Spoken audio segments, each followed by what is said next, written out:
참여해서 예배하는 여러분들 모두가 될 수 있기를 꼭 부탁을 드립니다. 특별히 예배에 집중을 해야 되는가, 감사에 집중을 해야 되는가, 공동의회에 집중을 해야 되는가, 여러분 가리지 마시고 예배하는 시간에 이제 예배, 감사해야 될 때는 감사, 또 우리가 회무에 또 참여할 때는 또 최선을 다해서 그 어떤 마음을 가지고 해야지, 다른 마음 가지고 예배에 참여하면 또 하나님께서 기뻐하시겠습니까?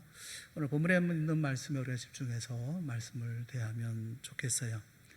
오늘 본문의 말씀에 예수님이 10명의 나병 환자를 만나셔서 고치신 그런 이야기를 말씀하고 계십니다.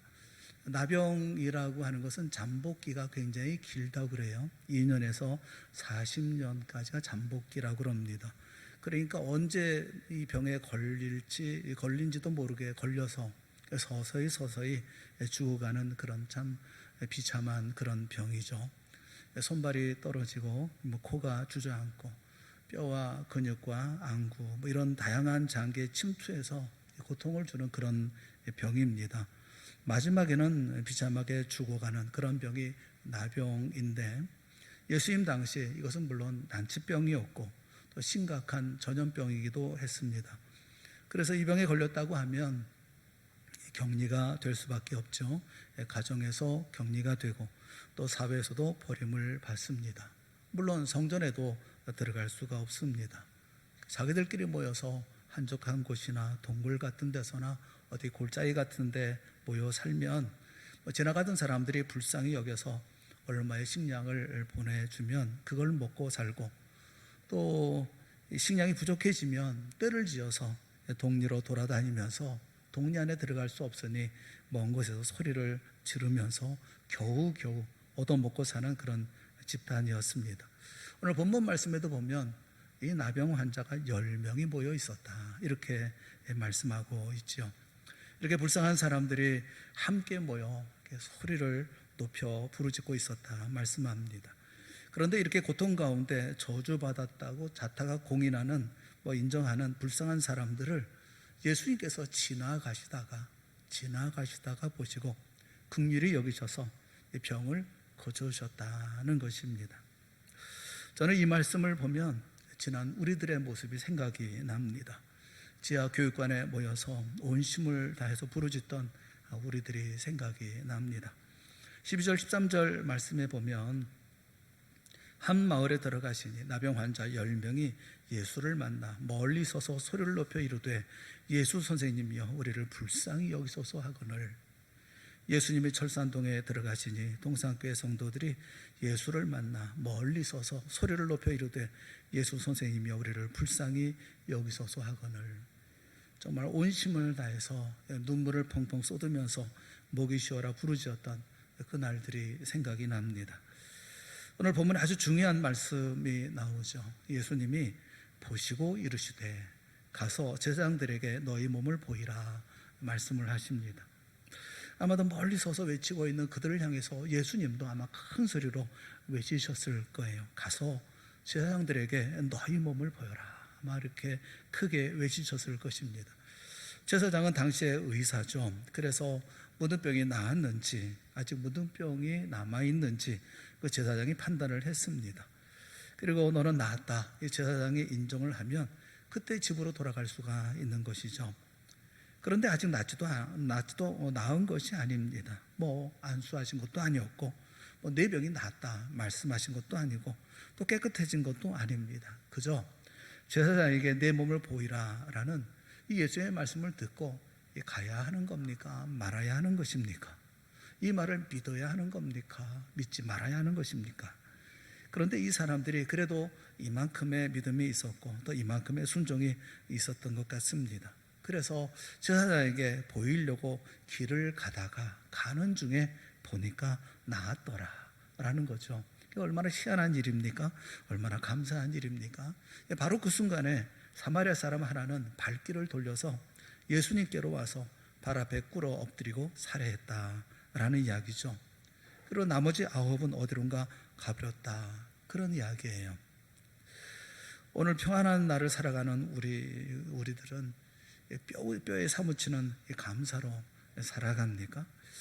알 수는 없지만 예수님께 나와서 감사했던 이 사마리아 사람은 아마도 평생 예수님께 감사하며 살지 않았을까요?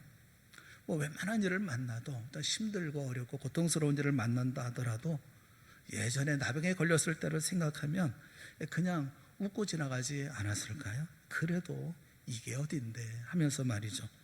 가족과 함께 있으니 이게 어딘데, 사람들 틈에서 내가 일을 이렇게 일할 수 있다는 게 이게 어딘데, 또 때마다 끼니마다 사랑하는 이가 차려준 음식을 맛있게 먹을 수 있는 이게 어딘데, 어려울 때 그래도 내 속마음을 얘기해 줄 수 있는 사랑하는 사람들과 함께 있는 이게 어딘데, 성전에 나와 예배드리고 늘 감격하고 기뻐하면서 또 하나님 앞에 예배하며 살지 않았을까 싶어요. 우리는 오늘 어떻게 살고 있습니까? 적어도 동산교회 성도는 불평하며 살아서는 안 되죠. 다른 사람은 몰라도 적어도 동산교회 성도는 걱정하며 근심하며 살아서는 안 되죠. 받은 은혜가 얼마고 누리는 은총이 얼마인데 마땅히 우리가 감사하며 살고 이게 어딘데 하며 삶을 살아야 되지 않겠습니까? 여러분, 우리가 생각해야 합니다. 감사가 조건은 아니었어요. 감사가 의무도 아니었습니다. 오늘 예수님의 말씀을 아무리 보아도 감사하라 라는 말씀이 없어요. 또 예수님께서 병 나았으면 돌아와라 말씀한 바도 없어요. 돌아와서 감사해야 된다 그렇게 말씀하지도 않았어요. 그런데 10사람이 다 깨끗함을 받지 아니하였느냐, 그 9은 어디 있느냐? 예수님의 발 앞에 엎드린 사마리아 사람에게 예수님께서 묻고 계시는 말씀이에요. 무슨 말씀입니까? 섭섭하다라는 말씀이죠. 그 9은 어디 있느냐? 감사가 의무가 아니에요. 감사가 조건이 아니에요. 그런데 서운하십니다. 섭섭하십니다. 자발적으로 자원적으로 와서 감사하기를 예수님은 기뻐하고 계십니다. 생각해보면 또 그래야 마땅한 것 아닙니까? 그것이 오늘 성경에서 말씀하고 있는 핵심적인 내용이 아니겠어요? 그 사람들이 감사하지 않았다고 해서 찾아오지 않았다고 해서 병이 다시 재발되었을 거다 그렇게 생각하지는 않습니다. 너 감사하지 않았으니까 다시 무등병 나병으로 돌아가고 영원토록 나병에서 벗어나지 못하리라 이렇게 말씀하실 예수님도 아니에요. 10사람이 다 깨끗함을 받지 아니하였느냐, 그 9은 어디 있느냐? 이 은혜를 모르는 사람들, 이 감사를 모르는 사람들, 이렇게 슬프게 말씀을 하셨다는 것이죠. 저는 그 예수님께 돌아오지 않은 그 9사람이 참 궁금해요. 9사람들은 왜 안 돌아왔을까? 9의 변명이라고 하는 작자미상의 글이 있습니다. 한번 살펴보고 한번 생각해 볼 만한 그런 내용이라고 생각합니다. 이분은 그런 이야기를 썼어요. 첫 번째 사람, 9명 중에 첫 번째 사람은 아마도 의사와 제사장에게 가서 정밀 검사를 받아봐야 되는 것이 아니냐 하고 갔을 거다는 겁니다. 내가 보기엔 나은 것 같기는 한데 정말로 나았는지, 진짜로 나았는지 검사해봐야 하지 않겠는가. 그래서 가버렸을 거다. 그리고 두 번째 사람은 혹 재발 가능성이 있는지도 몰라. 그러니까 며칠 두고 봐야 되는 것이 아니겠어? 신중한 사람이죠. 나았다고 하는데 설마 이런 일들이 내게 일어나는 것은 꿈 같은 이야기라서 사실 정말 나았는지는 좀 기다려봐야 되겠어. 아마 이러고 예수님을 찾아온 것은 찾아오지 않은 것이 아니겠냐 이렇게 생각하는 거죠. 세 번째 사람은 이렇게 병이 나온 것을 보니까 내 병은 본래 나병이 아닌가 봐. 좀 특이한 피부병이었던 건데 내가 착각을 했던 것 같아. 특별히 피부병이 나온 것을 감사할 것은 없지 않아? 이렇게 생각했을 거라는 거예요. 네 번째 사람은 내 병은 아마도 나을 때가 돼서 나았을 거야. 자연적으로 낫다. 이렇게 생각을 했을 거라는 거죠. 우리도 그런 일들 많잖아요. 어느 분이 이제 병에서 나았을 때, 병이 걸렸다가 나았을 때 어떻게 병이 나았어요? 이렇게 물으면 글쎄 저도 잘 모르겠어요. 약도 먹고 의사도 찾아가서 치료도 하긴 했는데 나을 때가 돼서 나았나 보죠. 이렇게 생각하는 사람이 의외로 많지 않겠습니까? 어떤 결과든지 반드시 원인이 있죠. 그런데 나을 때 가서 나았다 이렇게 생각하는 경우도 많은 것 같아요. 다섯 번째 사람은 병 걸리기 전에 가지고 있었던 밭과 재산이 있는데 이게 다 어떻게 됐는지 이게 너무 궁금해서 그리고 한시바삐 가서 확인해야 되겠고 보존해야 되겠으니 내가 병이 나았다는 것을 알리고 그리고 또 먹고 살아야 되니까 그러니까 그걸 알아보기 위해서 빨리 가버린 게 아니냐 이렇게 또 생각을 해보는 거예요. 여섯 번째 사람은 병 걸리기 전에 같이 있었던 가족과 식구들, 가정, 식구, 특별히 아내는 혼자 잘 있는지 궁금해서 이렇게 가버렸을 거다라는 겁니다. 일곱 번째 사람은 예수님이 특별히 해준 게 뭐가 있냐, 안수해 준 것도 아니고 얼음 만져 주신 것도 아니고 그렇다고 기도해 주신 것도 아니고 약을 준 것도 아니지 않느냐, 그저 가서 보여라 한 말씀밖에 하신 게 뭐 있는데 별로 해준 것이 없지 않나, 고쳤다고 한다면, 나았다고 한다면 믿고 간 내 믿음이 그래도 좋아서 나은 것이 아니었을까, 이렇게 생각하니 특별히 감사할 이유가 없었다는 것이겠죠. 여덟 번째 사람은 다른 유명한 랍비들도 이런 것은 아마 가능할지도 몰라, 예수님만 저분만의 특별한 능력은 아닐 거야, 어떤 랍비도 이렇게 할 수가 있을 터인데 이렇게 생각하고 대수롭지 않게 생각했을 거라는 거죠. 아홉 번째 사람은 이 모습 이대로는 갈 수는 없잖아. 가는 목욕도 하고 또 새 옷도 갈아입고 또 예물도 가지고 그리고 정식으로 예수님을 찾아가야지, 준비해서 가야지 이러면서 가버렸을지도 모르겠다라는 거예요. 사랑하는 여러분, 어떻게 생각하십니까? 이 9명의 변명 다 그럴듯하지 않아요? 여러분들의 변명은 뭡니까? 오늘 감사할 줄 모르는 여러분들의 변명은 뭐예요? 10번째 변명은 어떤 것이고 11번째 변명은 무엇이고 12번째 변명은 뭡니까? 여러분의 변명은 뭐죠? 여기 보니까 가던 길에 자신의 병이 나은 것을 발견하고 즉시 발길을 들려서 예수님께 돌아온 사람이 있었어요. 그 사람은 사마리아 사람이었습니다. 그는 어땠습니까? 그 사람은 그 모습 그대로 예수님께 돌아왔다는 거예요. 이거 참 중요한 거 아닙니까? 문둥병자의 옷을 그대로 입고 있었던 겁니다.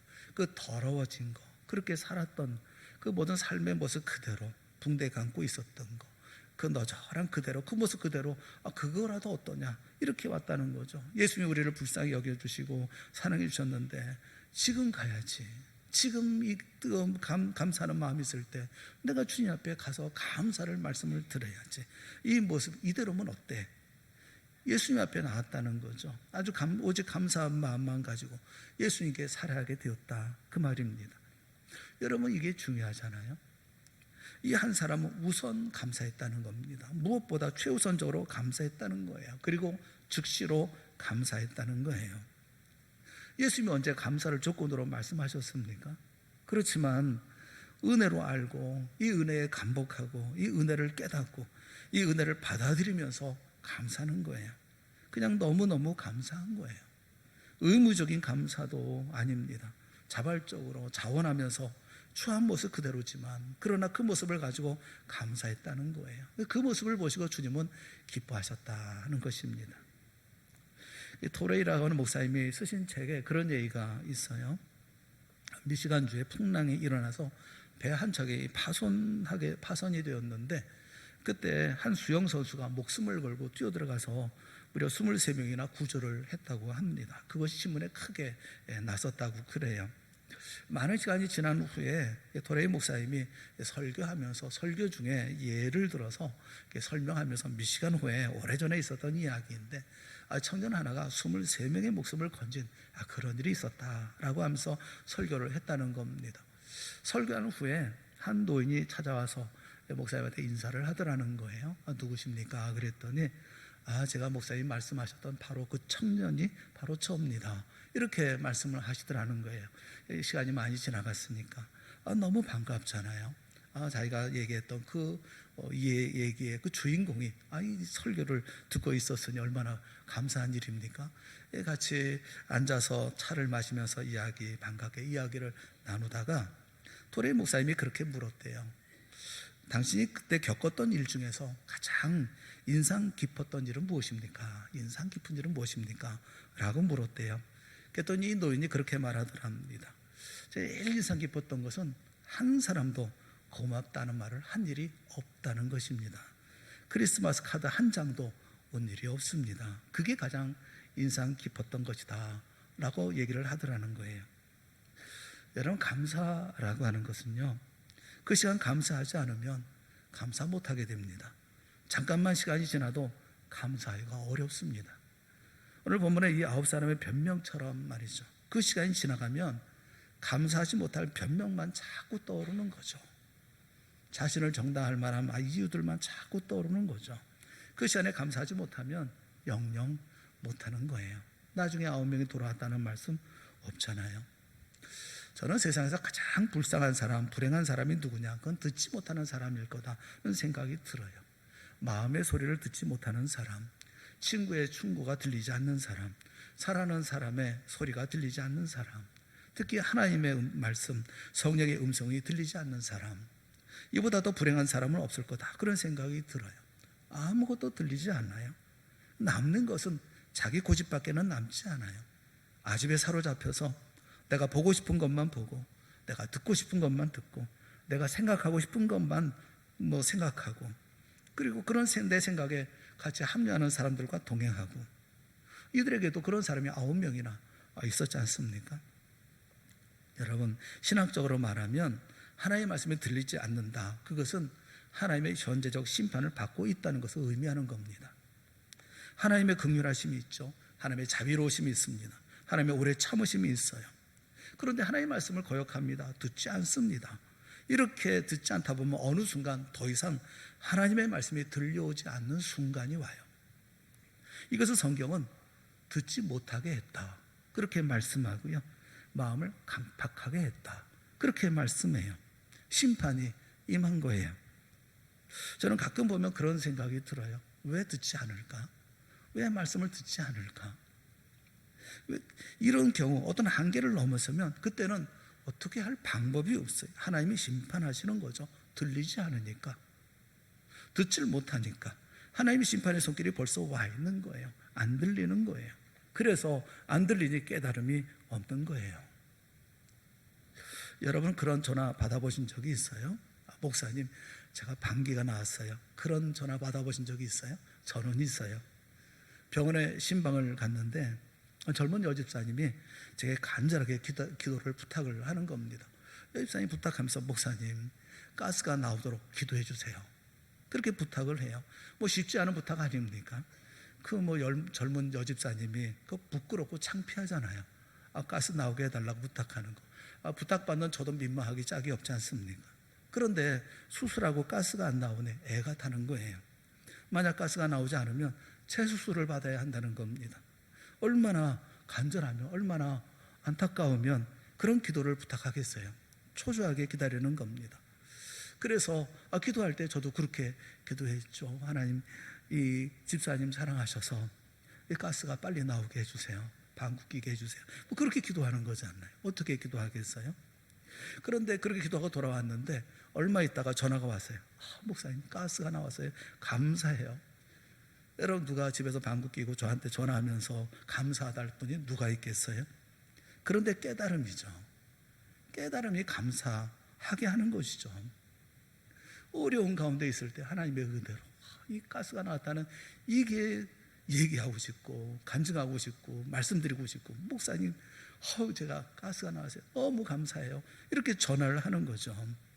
환난이라든가 고통이라든가 역경이라든가, 그것이 사람의 생각을 깊게 만들고 그것이 우리를 깨닫게 만듭니다. 이런 깨달음이 있을 때 비로소 감사할 수 있죠. 우리 형통할 때, 평안할 때 감사할 줄 모릅니다. 오히려 짜증내고 원망하고 불평하죠. 가장 절박한 그럴 어려운 가운데 있을 때 감사할 뿐만 아니라 감사하지 못하는 것까지 찾아서 감사하게 되어지는 거예요. 여러분, 잘되고 평안한 데서 감사가 우러나오는 줄 알지만 실제적으로는 그렇지 않습니다. 오히려 가장 어려운 형편에서 우리는 감사하게 됩니다. 깨달음이 없이는 그래서 감사가 없는 거예요. 들려짐이 없이는 우리는 감사할 줄 모르는 거예요. 고통이 없이는 깨달음 또한 없는 것 아니겠어요? 깨달음의 깊은 세계에서 감사하고, 감사할 때 그게 행복으로 이어지는 겁니다. 사랑하는 여러분, 절대적인 관계에 감사가 있고요, 직선적인 이해에 감사가 있습니다. 절대적인 관계, 하나님과 나와의 신앙적 이해 속에서 진정한 감사를 할 수가 있는 거죠. 감사는 사건의 결과가 아닌 거예요. 감사는 생애의 동기인 것입니다. 행복이 어디 있느냐고요? 행복해서 감사하는 게 아닙니다. 감사해서 행복하게 되는 거예요. 감사해서 행복해지는 거예요. 감사가 없는 곳에는 행복도 없는 겁니다. 동생을 위해서 헌신하는 누나가 있었어요. 시집도 안 가고 남동생 위해서 삽니다. 간호사로 있으면서 돈 벌어가지고 그저 동생만 위해서 살아요. 동생도 누나를 얘기합니다. 누나를 말려요. 그러지 말라고. 누나 위해 좀 살라고. 아무리 만류해도 만무가내예요. 주변 사람들도 그만큼 하면 되지 않았느냐라고 충고하는데도 듣지를 않습니다. 한평생 동생 위해 살았어요. 사람들이 다 얘기하죠. 아이 별난 인생이라고. 동생 좋아해도 너무 지나치게 좋아한다고 다들 얘기했어요. 그런데 그 누나가 숨을 거두기 전에 그런 고백을 하는 겁니다. 자기가 사춘기 때 병원에서 수술을 받아야 했었습니다. 그런데 자신의 혈액형이 희귀 혈액형이라서 수혈을 쉽게 받을 수가 없었다고 그래요. 자칫 죽을 수도 있었는데 당시 10살 먹은 동생이 자기 피를 수혈하겠다고 해서 무사히 수혈하고 수술을 마칠 수가 있었답니다. 그런데 수술 후에 자기 옆에 있던 동생이 의사에게 그렇게 말하더라는 거예요. 의사 선생님, 나는 언제 죽어요? 동생은 수혈하면 자기가 죽는 줄 알고 그 알면서도 누나를 위해서 수혈을 했다는 겁니다. 그때 병상에서 누나는 하나님 앞에 결심하며 기도했다고 그래요. 내 평생 내 동생 위해 살겠다. 내 동생 위해 살겠습니다. 너무 고맙고 감사해서. 여러분, 우리가 그렇게는 못 산다 하더라도 적어도 감사하다 말조차 못해서야 되겠습니까? 감사의 기도를 주님이 들으시죠. 감사하는 자에게 은혜를 베푸십니다. 오늘 본문 말씀에 감사하며 예수의 발 앞에 엎드린 이 사마리아 사람에게 예수님께서 말씀하십니다. 일어나 가라, 내 믿음이 너를 구원하였느니라. 이 축복이 이 사람에게 주어졌습니다. 감사하고 감사할 때 은혜가 은혜 되게 하는 역사가 있고, 또 범사에 형통하는 은혜, 그것을 바로 감사하는 사람에게 주신 것이죠. 저는 동산의 모든 성도들이 늘 감사하며 살기를 바라는 것입니다. 참 특송하신 것처럼 특송할 때 울컥하는 마음이 들어요. 당연한 게 어디 있어요? 다 은혜지. 세상 모든 교회가 감사할 줄 모르는 교회가 된다 하더라도, 세상에 어떤 교회든지 감사할 줄 모른다 하더라도 우리 동산교회는 그러면 안 됩니다. 우리는 감사하며 살아야 됩니다. 평생 주님의 은혜 가운데 우리가 감사하며 살아갈 때 우리는 행복한 교회가 되어질 수 있는 것이 아니겠어요? 우리에게 베푸신 하나님의 은혜를 다시 한번 깊이 생각하고, 또 매일매일의 삶 속에서 주신 은혜 기억하고, 오늘도 감사하고 내일도 감사하고 평생 감사해서 하나님 앞에 가장 행복한 우리 동산교회가 되어질 수 있기를 주님의 이름으로 축원합니다. 우리 함께 기도하겠습니다. 사랑의 하나님 아버지, 우리에게 은혜 베푸심을 감사합니다. 깨닫지 못하고 알지 못했음 또한 용서하여 주시옵소서. 주신 은혜 기억하고 우리가 매일매일을 감사하며 살기를 원합니다. 또 감사하며 기뻐하며 살기를 원하고 가장 행복한 속에서 동산 공동체를 이루어 나아갈 수 있기를 원합니다. 지켜주시고 보호하여 주셨으니 아름답고 귀한 우리 동산의 공동체가 되어질 수 있도록 우리 가운데 늘 감사만 충만케 역사하여 주시옵소서. 동산교회가 늘 하나님의 은혜에 감사하는 교회가 되어질 수 있도록 내내 평생에 그리고 모든 미래의 삶에 주님 함께하여 주시옵소서. 예수님의 이름으로 간절히 기도드리옵나이다. 아멘. 예배